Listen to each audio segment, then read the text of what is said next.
Bonjour le Congo, bonjour l'Afrique, bonjour les Bantous, bonjour les Congolais avec grand K. Je fais cette vidéo pour réagir à une information que j'ai suivie il y a de cela 2 jours, 2 ou 3 jours je crois, où on voit un homme qui a été arrêté par les policiers en possession de l'ivoire, donc qui aurait tué un éléphant qui est protégé, qui est un animal protégé.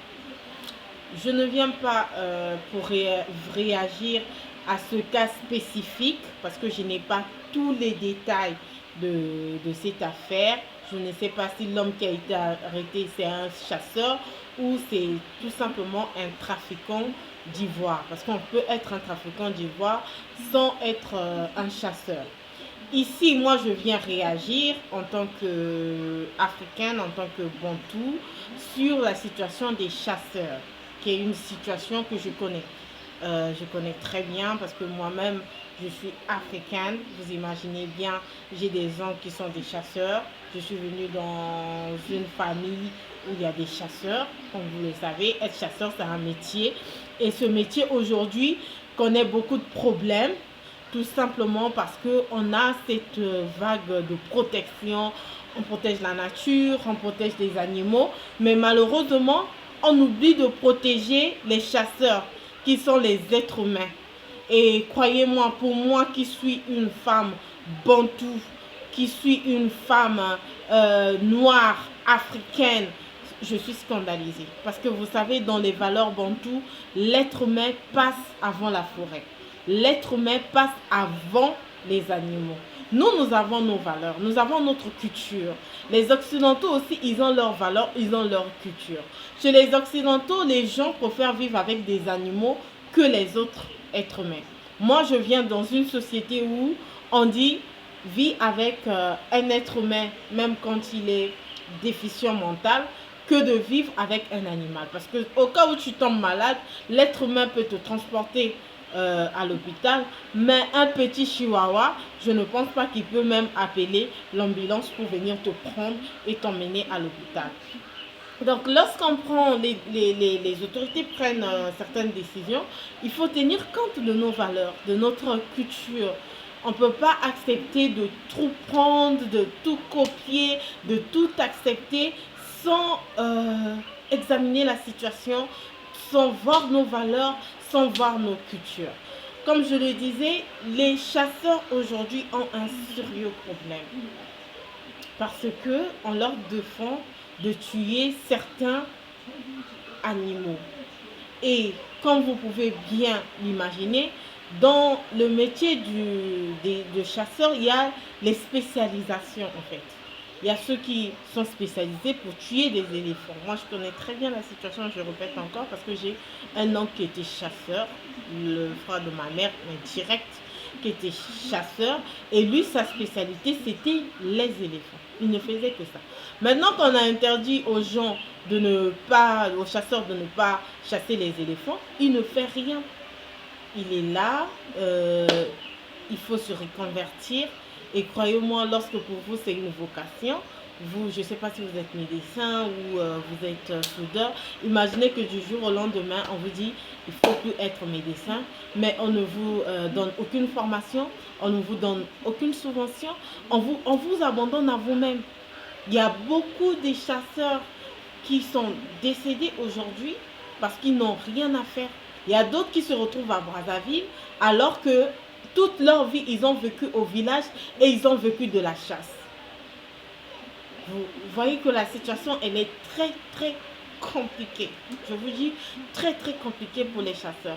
Et quand j'ai suivi ce reportage, la première question que je me suis posée, c'est parce qu'on a dit que l'homme, il allait quand même dormir en prison.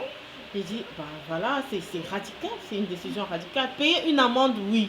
Mais pourquoi dormir en prison parce que on a tué un animal? Pourquoi un être humain va dormir en prison parce qu'il tue un animal? Moi, je suis une Africaine, je pense comme ça. Parce que pour moi, la santé d'un être humain passe en premier. que la santé d'un animal. Après, les hypocrites diront, oui, on est intellectuel, oui, il faut protéger les animaux. Mais tu ne peux pas protéger plus un animal qu'un être humain. Tu peux pas. Et quand bien même les gens qui nous disent la protection de la nature, la protection des animaux, ce sont les gens aujourd'hui qui vont couper les sexes des masculins pour devenir des femmes. C'est ce que nous voyons aujourd'hui. Un homme, il est né avec, je sais pas, tout comme un homme. Il se réveille un matin, il décide de devenir une femme. Est-ce qu'une telle personne va me dire qu'il respecte la nature plus qu'un Africain, un chasseur qui ne fait que chasser des animaux? Non. Non. Les gens qui encouragent la communauté LGBT, qui leur donnent du pouvoir, aujourd'hui, tu vois, il y a des hommes qui sont devenus des femmes. Mais si un homme devient une femme, il ne respecte pas la nature. Donc si toi, déjà, tu soutiens la communauté LGBT, tu ne peux pas venir me dire ici au Congo que tu défends des animaux. Défends d'abord la cause humaine, qui voudrait que l'être humain, lorsqu'il est un garçon, il reste un garçon, qui voudrait que l'être humain, quand il est une fille, il reste une fille. Respecter la nature doit d'abord commencer par là, par le respect de la nature humaine. Et si on ne peut pas le faire, je ne vois pas pourquoi on va venir interdire à mes oncles ici de se nourrir en chassant tout simplement des animaux. Je trouve qu'il y a une certaine hypocrisie là-dedans. Et je trouve qu'il y a une certaine stratégie là-dedans. Parce qu'en Europe, ils ont le droit de tuer les animaux pour faire les sacs. Ils ont le droit de tuer les animaux pour faire les fourrures. Ils ont des droits de tuer les animaux pour faire les chaussures. Mais nous, ici en Afrique, on n'a même pas le droit de tuer un animal pour profiter de ses ivoires. C'est un paradoxe. Moi, je me rappelle quand on était plus jeune, on grandissait, on avait des traceurs en ivoire et tout. C'était beau. On avait des trucs comme ça dans nos maisons. C'est fait à base de l'ivoire. Donc, tout ce qui est richesse africaine doit être protégé. Mais tout ce qui est richesse occidentale n'a pas besoin d'être protégé. Je trouve qu'il y a quelque chose qui ne va pas dans ces décisions. Et nos autorités doivent avoir le discernement. Ils ne peuvent pas tout accepter comme ça, à la lettre. Quand le coronavirus est arrivé, certains spécialistes ont dit le coronavirus ne réagit pas de la même manière en Afrique qu'en Europe. Faisant ceci, faisant cela, on a vu les autorités africaines refuser carrément. Ils voulaient seulement suivre les orientations des Occidentaux. Alors que nous n'avons pas la même situation. C'est la même chose aujourd'hui avec les chasseurs.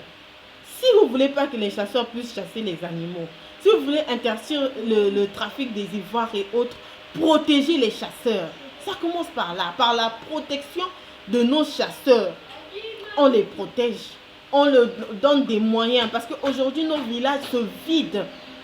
Les gens, ils n'ont plus rien à faire. Tu fais ça, non, il ne faut pas toucher aux arbres. Ok, on touche, non, il ne faut pas toucher à ça. Oh, non, il ne faut pas toucher à ça. Mais pourquoi on continue de toucher au pétrole qui est en train de polluer? Pourquoi on continue de toucher? Arrêtons de toucher au pétrole aussi. S'il ne faut pas tuer des éléphants, la vie reste la vie. On ne tue pas les éléphants, on ne tue pas aussi des poulets, on ne tue pas aussi, on devient tous végétariens. Comme ça c'est fait. Comme ça c'est fait. On n'aura plus de problème. Parce que le fait d'arrêter un être humain et de lui mettre en prison, parce que dans une prison, nos prisons ici, mais c'est difficile. Hein? Nos prisons sont dans un état de délabrement très avancé.